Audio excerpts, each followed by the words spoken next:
Right. Now here comes Michael Moriarty, a distinguished and superb actor whom we've cherished in films like Who'll Stop the Rain, Report to the Commissioner, Bang the Drum Slowly, of course, that great relationship with Robert De Niro in that film, and with the megastar Clint Eastwood in Pale Rider, as well as one of the stars of probably one of the most honored of miniseries for all time, The Holocaust.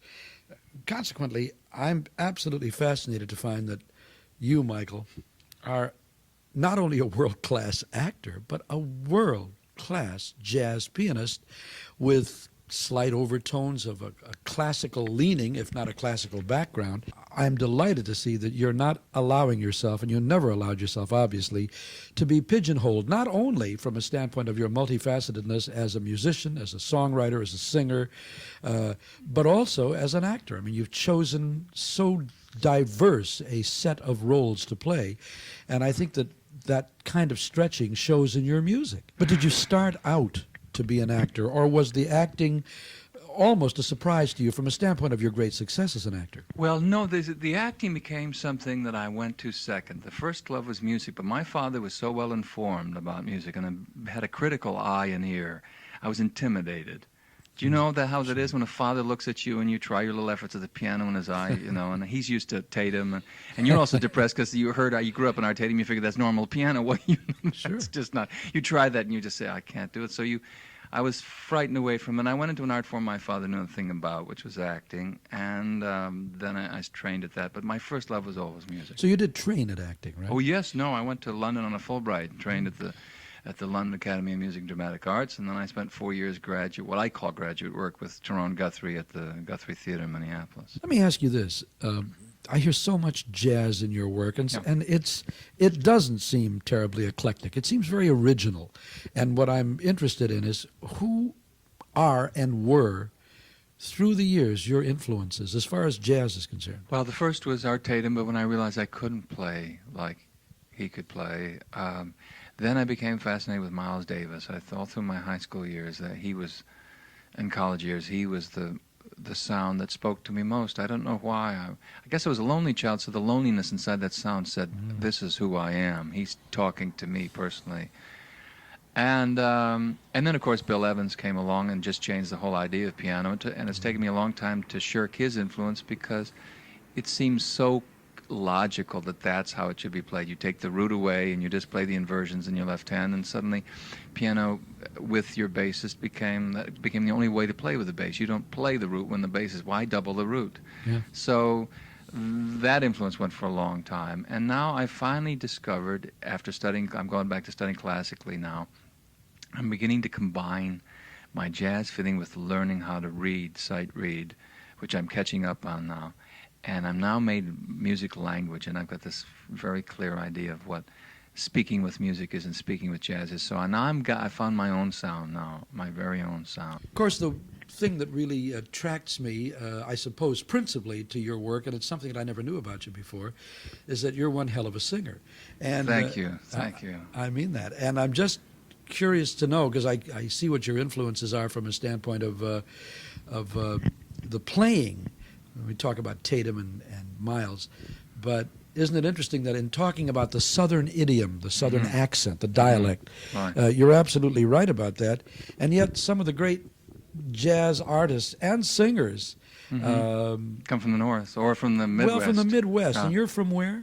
I'm from Detroit. Yeah, I'm a Chicago boy. Right. Yeah. So, but two cities very similar in terms of the kind of musical roots inside there. I do find a duality in your acting and singing in that they are both supremely uninhibited, and I think that's absolutely terrific. Your scat singing, for instance, on several of the things you do, are irresistible. I mean, it is irresistible, the scat work on these particular sides. The one that's most fun that was used in a movie, Q, the director heard the tape and then put it into his movie, the Evil Dream one. It came over in me one session with Jay and Jackie, and they were playing so beautifully. And I knew I wanted to double myself in piano while I scattered, just try it. But the fact that I did it in falsetto was really, I was doing it. I said, "This is interesting. Where is this going to take us?" Yeah. While while I'm in the middle of it, and we never did another take of it. It was just that was it. But that's the height of improvisation, isn't it, really? Yeah. To not really know where you're going until Yes. you get there. To get lost. Absolutely. Get lost in it and, Right. go for it and see what happens. Do people comment on the fact that your songs are, for want of a better phrase, are very free form? And yet, the thing that knocked me out was your kind of throwback way of Yes. writing inner rhymes like Paris and embarrass her. You know what I Yes. mean? I love that. Stephen Sondheim would hate me for that. I heard he hated inner rhymes, but I love inner rhymes. Well, that's his problem, isn't it? Well, he's got some wonderful problems. I love Steve. I think he's a genius. Yes, But yes. I happen to love inner rhymes because I was weaned on the likes of Lorenz Hart. He and, had wonderful inner rhymes. He was great. I liked Summer and Become Her, Yeah. and Paris and Embarrass. I thought those were wonderful, and they're the kinds of lyrics that are really not written by the young songwriters of today. I mean, you really are, in that respect only, a throwback to the It is great. a throw, yes. But it doesn't surprise me because when you walked into my suite today here in Washington at the Watergate and we decided to talk about this album, you said, go ahead and listen. I'm working on a poem. And obviously, your bent for poetry has a great deal to do with how you actually write lyrics. In listening to this album, and as you know, I've listened to it several times, the songs are so endemic to you and vice versa that I'm having terrible trouble in my head, in my musical mind, thinking of anybody else that could do justice Big to Town these. Boy is a song you could Yeah, just Big sing, Town Boy, yeah, sing you're the right. pants off of that. Yeah, Big Town You Boy could is great scat your fun. way through and have a song and have that, you would just sing the pants off that. Nina Belina is a Russian She's a Russian violinist violinist and from- brilliant. Great. And all you have to do to understand about the coalescing of brilliance, and this is certainly not my favorite, but it's one of my favorite cuts in this album because what it does is show yet that other side of you, that leaning toward the classical that your dad probably infused in you when you were very young. And that is in my symphony for strings and in my chamber symphony. So in reaching out, I included it because I said I can't really reach out musically without letting people know a bit of the directions I've already been in and I'm going in. So this piece says it wonderfully and also displays the excitement of collaborating with an extraordinary instrumentalist. She's just unbelievable on that instrument. I'll tell you what else fascinated me, and again, it shows the diversity of this album, which, again, knocks me out, and that's No More. And as we're listening to No More, I'm suddenly thinking, where did he do this? What are all these sounds that are coming out? It has, for want of a better word, a documentary kind of feel to it. You got to tell me about this one. Well, I was in the park listening, the park near my apartment, which is a children's playground area, and I was listening and I said, these sounds would go wonderfully behind No More. So I got this little tape recorder, and I sat near the swings, because that little creaking sound is a swing that's lazily moving on a hot summer day. And in the background are kids playing in where they run the water out of one of the hoses, and the kids run through that. And then there's a jungle gym they hang on, and then the swing's going. So those sounds seemed appropriate for the lyric for the song.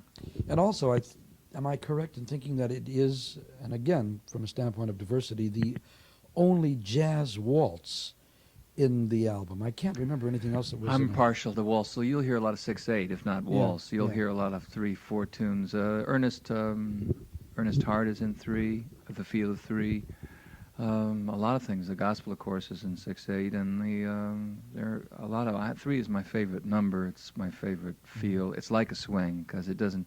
4/4 is a kind of almost ruthless song because it moves forward and says, "Get out of my way." But a swing is so gentle. It goes up 3, and then you 3 back. So you get the feeling of a swing. You never get a sense of someone running you down in 3. You know, don't you feel nice, that? Very, very nice description of it, too. Absolutely, I do.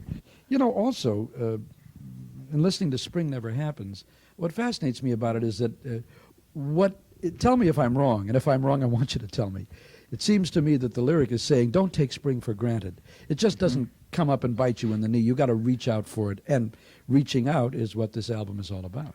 Yes, well, that's as well put as I can possibly think of. It's written to be thought of in the winter when you're waiting for spring and impatient and getting depressed, and of course spring never happens when you demand it to happen.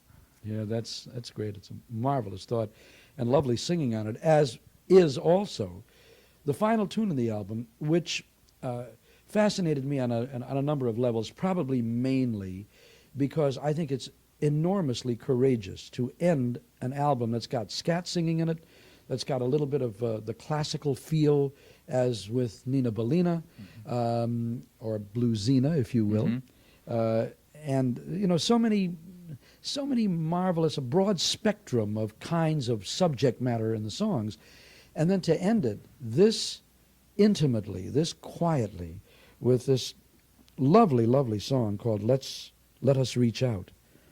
Boy, that is courageous. You know, an awful lot of people say, well, I got to end the album with a bang. Well, I end the album musically that way, but the album actually is going to end with this interview. So, so I think it's both intimate and an honor to have you join me on this venture of reaching out. How long did you work on these songs, Michael? How long did it take? These songs are literally? accumulated over a period of 25 years. Really? Yeah. So some of them are really in Old, your yeah. infancy as a songwriter, Yes. right? Yes, some are recent, You were some a are old. neophyte songwriter. Yes, yes. One of the oldest is My Little Bird. Still one of my Really? favorites. Big Time Boy is, that is 15 years old. Well, when you told me that a little bird was the result of a failed love affair, Yes. of a broken heart, Yeah, that's early very one, understandable. early on, yeah. And I started writing songs that, most of the songs I wrote were about rejection, you know. Pain will take you to the piano. That's right, every single time. Michael, God bless you. I Thank think you. quite seriously that the postscript on this, and I think you know that I'm not given to superlatives, is that quite simply, this is one hell of an album. I love listening to it. I love talking with you about it. And I wish you nothing but the best on it. And future albums, which I'll be looking for with great eagerness. God bless you and thanks, Mel.